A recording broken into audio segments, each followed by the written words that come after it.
The final rumble of the SUV engine, driven by his shift partner Scott Nelson, faded down the cobblestone drive and dispersed into the cold December evening mist, leaving Jeffrey Lewis utterly alone. Jeffrey, a burly, reserved man of 43 years, was a decorated fire captain with the Seattle Fire Department, a hero whose quiet fear was the silence of a life unlived, more terrifying than any blaze. He resided in the imposing, if somewhat over-the-top estate he'd inherited from his affluent godfather, a sprawling 3-acre property overlooking the Puget Sound. The house, all marble and panoramic glass, felt more like a chilling monument to wealth than a welcoming home. Through the immense windows of the living room, the city's holiday lights glittered with a detached, impersonal festivity, serving only to underscore that it was Christmas Eve.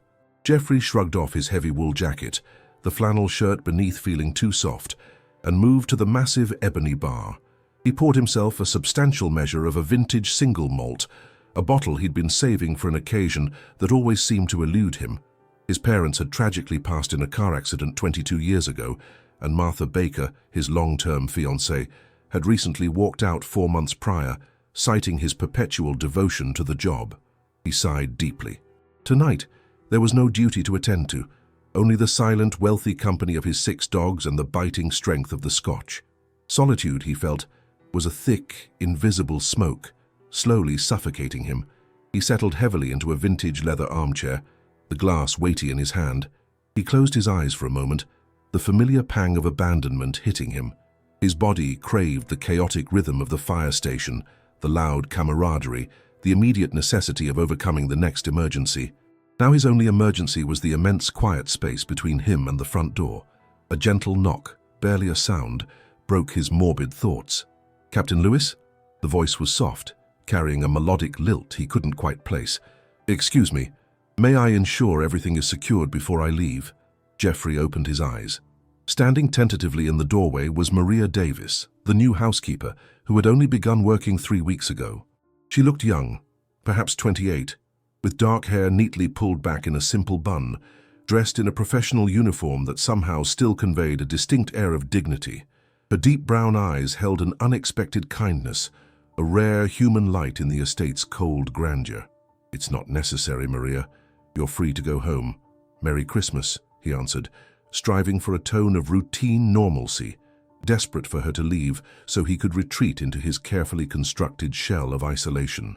He stood and moved toward the window, a clear signal that the conversation was over. "Thank you, Captain Lewis, the same to you." She paused. Her hesitation was different from previous staff goodbyes. Jeffrey felt her gaze, not on his expensive decor or his watch, but fixed intently on him, the strain in his posture, the tight grip on his glass. She saw the inner conflict, the thin veneer of coldness attempting to mask deep-seated vulnerability. "Sir, will you be spending the entire night alone?" The words, barely above a whisper, escaped her with a sudden, noticeable boldness that immediately brought a flush to her cheeks. Jeffrey felt the familiar sting of irritation rise, the anger at anyone who dared to breach his emotional defenses. "I have several reports from the last city inspection to review.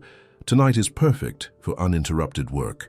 The lie tasted thin and unconvincing, even to him. There were no urgent reports. There was only the looming injustice of yet another Christmas wasted to solitude. Maria remained still, biting her lower lip. He expected the customary dismissal, a rushed, happy holidays, and a quick exit. Instead, she took a deep breath and her eyes flashed with a determination he recognized from his own professional crises, an urge to overcome passivity. "Dinner's at my house," she said quickly, before she could second-guess herself. She blinked, astonished by her own temerity. "I apologize, that was highly inappropriate. No one should be alone on Christmas Eve. I live in a small rented apartment in the Georgetown district. Nothing like this place, but we have a baked ham and some festive music." Jeffrey was genuinely stunned. In 43 years, no one in his circles of privilege had ever offered him something so simple and fundamentally human. His friends invited him to galas or ski trips to Aspen, never for a simple home-cooked meal in a rental. He saw the sheer authenticity in Maria's gaze. There was none of the calculated interest of someone seeking advantage or favor. "That's very kind of you, Maria, but it wouldn't be professional. I appreciate the offer, but I truly prefer to stay," he responded, retreating into the formality that was his shield. He attempted a convincing smile, but knew he failed. "I live alone too, Captain Lewis," she said, with a shrug that made her seem more vulnerable. "I'm from a small village in Guatemala. I came here 9 months ago to work and help my older sister with her medical expenses back home. I haven't made many friends yet. My neighbor, Carolyn Mitchell, invited me. She's making a traditional Noche Buena stew. You don't have to stay late, but at least eat something that didn't come out of a bottle." The personal detail struck him. In 3 weeks of work, Maria had never volunteered a private detail. He had imagined her returning to a large, lively family. The image of her alone, in a strange city on the holiday, was unexpected. "Still, I thank you. But no," he insisted, his tone perhaps sharper than intended, retreating to the safety of his refusal. Maria simply nodded, her expression softening into understanding, not offense. "Of course.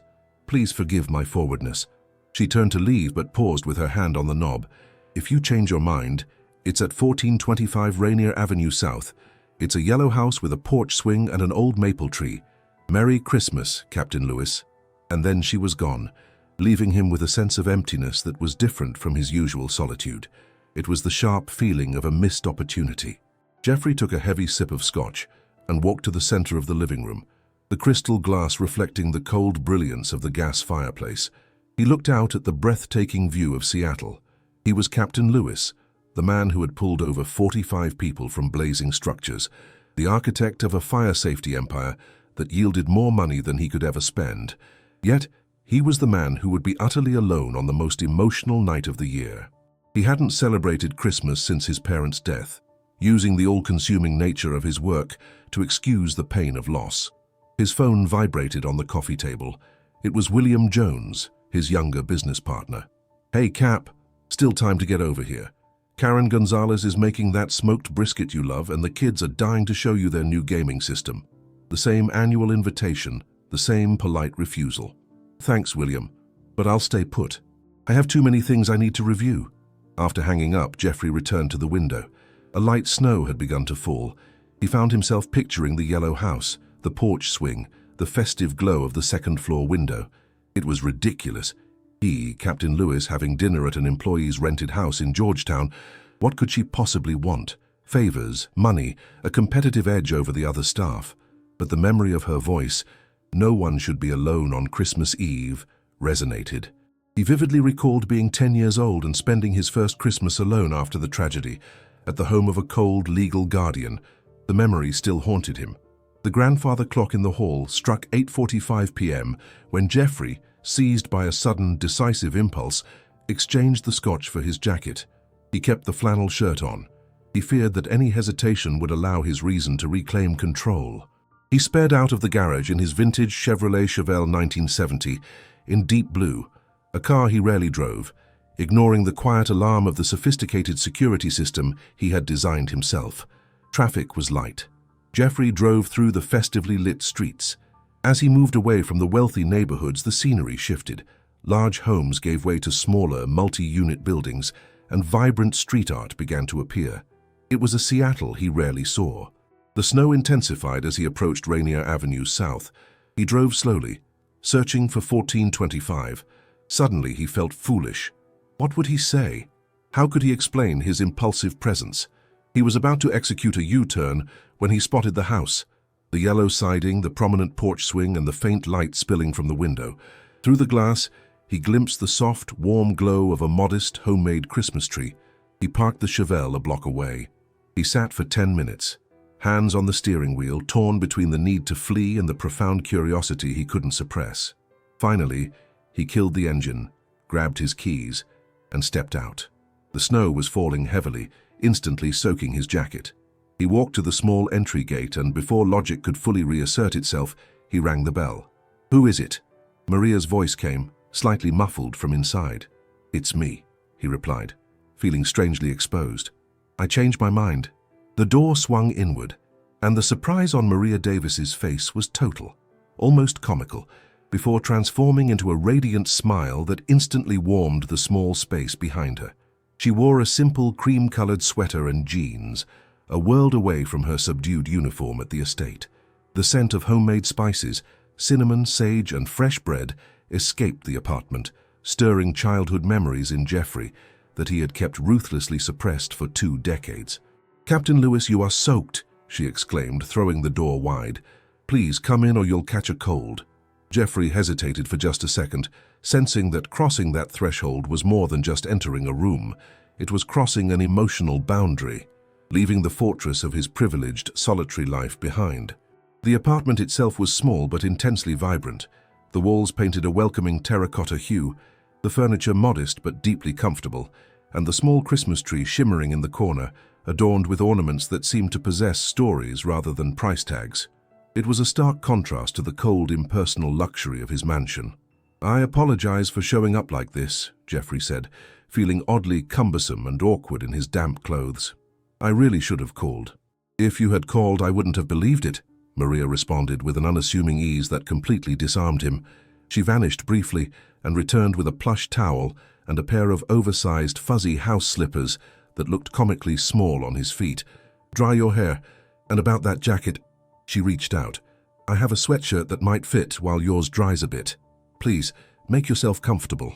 The entire situation was so unexpected, Fire Captain Lewis, heir to millions, about to wear a borrowed sweatshirt, that he nearly laughed aloud.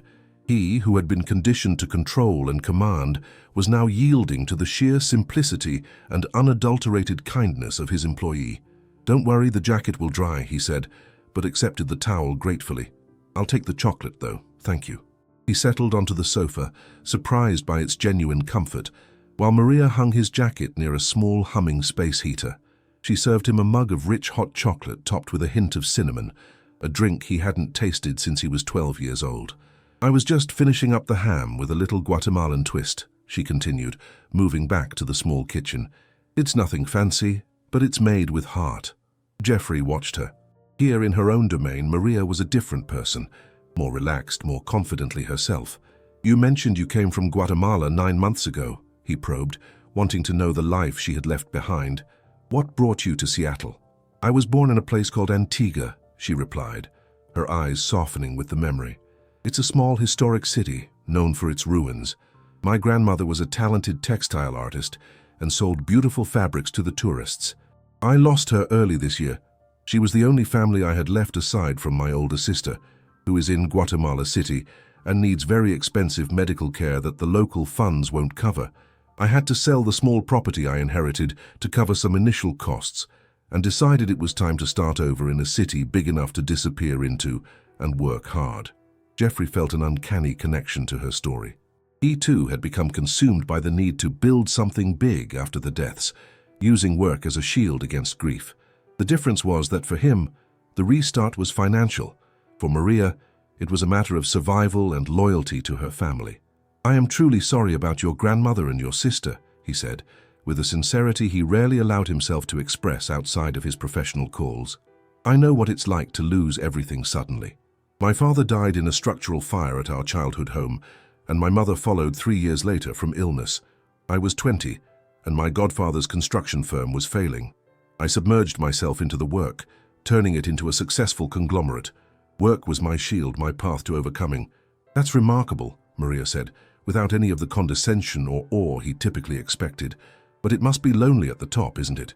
The question, simple yet profound, blindsided him again. Nobody in his social circle dared to make such a personal observation. They were all too busy admiring the facade. "At times, yes," he admitted, taken aback by his own vulnerability. "But it's a choice. Success demands sacrifice." "Or perhaps the fear of failure demands sacrifice," she countered gently, turning back to the stove. "My grandmother always said that fear can be a great motivator, but it can also be the most comfortable of prisons." The insight was so true that Jeffrey was momentarily speechless. How much of his life was dictated not by desire, but by the fear of repeating his father's financial near collapse, the fear of opening up only to be exploited. "And what keeps you out of that prison, Maria?" he asked, redirecting the focus. "Me? I make sure to do at least one thing that scares me every single day," she replied, smiling genuinely. "Today, inviting my boss over for dinner certainly qualified as my act of courage." Jeffrey returned her smile. He had risked his life in 5-alarm infernos, but showing up at an employee's home felt like a different, deeply personal kind of bravery. They settled at the kitchen table, small and round, adorned with a lace tablecloth and a solitary candle. The dinner, baked ham, saffron rice, and a sweet potato mash with herbs, was deeply satisfying. Geoffrey, accustomed to haute cuisine in top-tier restaurants, found the flavor of this home-cooked meal, prepared with evident care, to be far superior. So, what's it actually like to be the famous Captain Lewis, the most eligible bachelor in Seattle? Maria asked after a few minutes of comfortable silence. I saw your profile in that business magazine at the dental office. Geoffrey almost choked on his drink. Those articles are ridiculous. My PR department insists on that visibility. And why do you permit it? The question was like a perfectly aimed dart. It's part of the game. Visibility brings more contracts, contracts bring security, he justified, but the answer felt hollow even to him. Security, she repeated, nodding. Not joy or intimacy, but security. I understand that. The wall clock chimed 10:40 p.m. when Geoffrey realized how much time had flown by. In his mansion, he would have been nursing his second or third scotch, counting the agonizing hours. It's Christmas, Maria said, raising her glass of sparkling cider. A toast to new beginnings, Geoffrey proposed, clinking his glass against hers. As their glasses met, a silent acknowledgement passed between them. They were no longer boss and employee. They were two vulnerable individuals united by loneliness, sharing not just food, but fragments of their deepest histories. Outside, the snow had stopped, and the sky had begun to clear. The feeling of lightness he experienced was profound, as if an enormous weight had been shed in the warmth of her small apartment. He didn't want to leave, dreading the return to the icy reality of his estate. Geoffrey ended up staying until well past midnight. The snow had started up again with intensity, and Maria Davis insisted that he shouldn't risk driving the classic Chevelle in the weather. He slept on her sofa, covered by a quilt that smelled of fabric softener and home. He woke to the unmistakable aroma of waffles and freshly brewed coffee. His flannel shirt and jacket were neatly folded on a nearby chair. Maria was in the kitchen, humming a cheerful tune he didn't recognize, dressed in a comfortable, oversized hoodie. She seemed completely at ease. Good morning, Captain Lewis. Did you sleep well? Surprisingly well, he admitted, slightly self-conscious about his unshaven face. Colombian breakfast, buñuelos and waffles. It's our Christmas Day tradition. They ate breakfast together at the small table, their conversation flowing with an ease that was foreign to his typical interactions. He kept his phone off, ignoring the flood of messages from his assistant, Lisa Hernandez, and his partner, William Jones. For the first time in years, he prioritized his personal life. Do you have plans for today, Captain? Maria asked. None, he admitted. Usually I review blueprints or lock myself away to get ahead on work. Christmas is just another day I can be productive. Maria looked at him with a gentle compassion that was utterly devoid of pity. I thought about visiting the Kubota garden. They say the landscape is stunning when dusted with snow, and I haven't explored much of Seattle yet. She paused, her eyes meeting his. You could join me, if you truly have no other plans. The invitation hung in the air, and although the voice of corporate reason screamed about protocol and the risk of being seen with an employee, the prospect was infinitely more appealing than any board meeting. That sounds like an exceptional idea, he replied, astonishing himself. But I need to go home and change first. I can't take Captain Lewis out in a sweatshirt. Roughly an hour later, Geoffrey was back at his mansion. For the first time, the space felt impossibly vast, cold and soulless. The luxury felt like an illusion of comfort. As he quickly changed into chinos and a casual leather jacket, his phone rang. Lisa Hernandez, reporting a manufactured crisis with the Middle Eastern investors. The old Geoffrey would have cancelled everything. The new Geoffrey responded with unwavering firmness. Schedule it for tomorrow morning. It's Christmas, Lisa. Even the investors can wait 24 hours. The stunned silence on the other end of the line was palpable, but he hung up, experiencing a deep satisfaction that stemmed from newly claimed freedom. On his way out, he encountered his groundskeeper, Andrew Moore, inspecting the cedar trees. Captain Lewis, you're here on the holiday? Andrew asked, clearly uncomfortable. I thought you were traveling. Change of plans, Geoffrey replied. And you, Andrew? Shouldn't you be with your family? Andrew looked down. Ms. Hernandez asked me to check the cedars. She said you were concerned about the freeze. Geoffrey's sense of guilt spiked. His assistant was efficient, but her efficiency often led to injustice for others. The cedars are fine, Andrew, Geoffrey said. placing a reassuring hand on the man's shoulder. "Go home. Be with your family. Merry Christmas." Andrew's smile of relief and gratitude was worth more than any contract he'd ever signed. As he parked the Chevelle once more on Rainier Avenue South, he saw Maria waiting on the porch swing, wearing a vibrant crimson coat and a warm scarf. Her face lit up when she saw him. "I thought you wouldn't come back," she admitted, getting into the car. "Why?" he asked, intrigued. "Because I thought you'd realize you had more important things to do than spend the holiday with a housemaid," she said, with a hint of self-deprecation. "I can't think of anything more important today," he answered, with a sincerity that surprised them both. Her smile was brilliant, and in that moment, Jeffrey knew he was in uncharted waters. The Kubota garden was stunningly tranquil, dusted with fresh snow. They walked side by side, sharing a bag of churros from a vendor and talking about everything and nothing. Life in Antigua, the camaraderie of the firehouse, the books they cherished. "You saw me when I was invisible even to myself," he confessed as they paused by a frozen pond. "Not the businessman, not the captain, just Jeffrey." "It must be hard to trust when you have so much to lose," she responded, with the same startling perception that always disarmed him. He felt an irresistible urge to reach out and hold her hand. The fear of social judgment was real, but the magnetic pull of her presence was stronger. "Sometimes I wonder if it was worth it," he admitted, the words escaping before he could stop them. "All the work, the time, just to end up alone in an empty mansion." "Perhaps the mansion is just waiting to be filled," she suggested gently, "with laughter, memories, and the people who truly matter."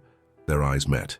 The winter sun was beginning its descent, painting the sky in shades of deep orange and purple. The attraction was mutual, undeniable. On New Year's Eve, Jeffrey invited her to the annual gala at the exclusive Seattle Yacht Club. Maria appeared in a simple, elegant navy blue gown she had found at a consignment shop, complemented by her innate dignity and charm. As they entered the ballroom, Jeffrey felt the immediate stares of curiosity. Barbara Brown, the socialite and main rival of his late fiancée, approached. "Jeffrey, darling, such a surprise. Aren't you going to introduce us?" "Barbara, this is Maria Davis." "Maria, Barbara Brown, CEO of Brown Ventures." Barbara appraised her with a condescending look. "Davis? Not a name I recognize. What family are you from, dear?" The subtle contempt was palpable. "I'm from Antigua, Guatemala," Maria replied, with impressive composure. "My family isn't known in Seattle society." "From the villages, how quaint," Barbara sneered. Jeffrey felt anger surge, but before he could intervene, Maria touched his arm. She was not intimidated. "I believe even the most powerful executives deserve a break on Christmas Eve, Mrs. Brown," Maria said, referencing the earlier story. "Life is truly too short to be wasted on what doesn't truly matter." The clever and firm response visibly surprised Barbara, who quickly retreated. Later on the terrace, awaiting the countdown, Jeffrey took Maria's hands. "You were incredible in there." "I was terrified," she confessed, though her eyes sparkled. "You protected me, but you also let me stand up for myself. That means everything." "There is something I have to tell you," he said, the adrenaline pumping. "I built walls all around me. You came with a simple dinner invitation, your hot chocolate and your sweater, and those walls have all collapsed. You made me question every certainty I ever had." The countdown began. 10, 9, 8. "What I'm trying to say, Maria, is that I'm falling in love with you." 7, 6, 5. Her eyes were luminous. 4, 3, 2. "I'm feeling something for you too, Jeffrey," she whispered. 1.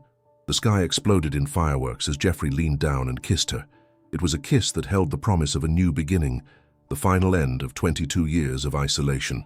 When they finally separated, she whispered, "I'm afraid you'll wake up tomorrow and realize I'm just the housemaid, that our worlds are incompatible." "Look at me," he pleaded. "You have never been just anything. You are the most real person I have ever known. And our worlds? Maybe it's time to build a new one, just for us." They agreed that for the relationship to be genuine and fair, she had to leave her job. Jeffrey, finally free from the fear and the prison of lonely success, smiled.